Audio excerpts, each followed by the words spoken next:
Supreme court की 5 जजों की बेंच ने सर्वसहमति से इलेक्टोरल बॉन्ड पॉलिसी पर रोक लगा दी।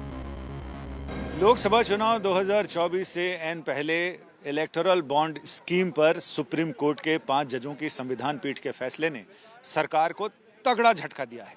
यानी सुप्रीम कोर्ट के संविधान पीठ ने एक मत से, एक राय से इस पूरी स्कीम को असंवैधानिक घोषित करते हुए इसे स्ट्रक डाउन कर दिया है, रद्द कर दिया है। सुप्रीम कोर्ट ने अपने फैसले में कहा है कि इलेक्टोरल बॉन्ड स्कीम को असंवैधानिक करार दिया जाता है। इससे लोगों के सूचना के आधार का उल्लंघन होता है। इसमें देने के बदले कुछ लेने की गलत प्रक्रिया पनप सकती है।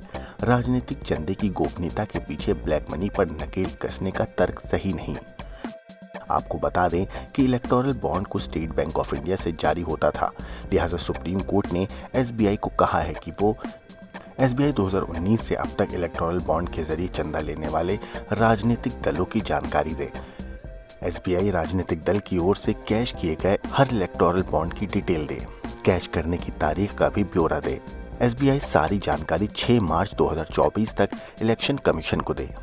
इसके बाद इलेक्शन कमीशन के लिए सुप्रीम कोर्ट ने कहा कि एसबीआई से मिलने वाली जानकारी को इलेक्शन कमीशन 13 मार्च तक अपनी ऑफिशियल वेबसाइट पर पब्लिश करे, ताकि जनता भी इनके बारे में जान सके। आपको बता दें कि इलेक्टोरल बॉन्ड स्कीम 2 जनवरी 2018 को लॉन्च की गई थी। इस स्कीम के विरोध में कोर्ट में 2019 से ही मामला चल रहा था और 2 नवंबर को सुप्रीम कोर्ट ने इस मामले में फैसला रिजर्व कर लिया था। और जब फैसला सुनाया गया तो कांग्रेस की बाछें खिल गईं। ये तो ऐतिहासिक फैसला है। मैं समझता हूं कि पिछले 20-25 साल में ऐसा कोई फैसला सुप्रीम कोर्ट ने नहीं दिया जिसका जो असर है वो लोकतंत्र पे पड़े और अच्छा असर पड़े। नरेंद्र मोदी की भ्रष्ट नीतियों का एक और सबूत आपके सामने है। भाजपा ने इलेक्टोरल बॉन्ड को रिश्वत और कमीशन लेने का माध्यम बना दिया था। आज इस बात पर मुहर लग गई है। ये अत्यंत ही आवश्यक था। प्रजातंत्र को ये खत्म करने वाली स्कीम थी, एक पार्टी के हित में थी, ऑपोजिशन को क्रश करने के लिए थी। और जिस तरह से एनोनिमसली कॉरपोरेशंस पैसा डोनेट कर रहे थे, इसका मतलब यही था कि रूलिंग पार्टी को बेनिफिट करने के लिए स्कीम बनाई गई थी। आम आदमी पार्टी के इस फैसले के बाद केंद्र सरकार और बीजेपी पर हमलावर है।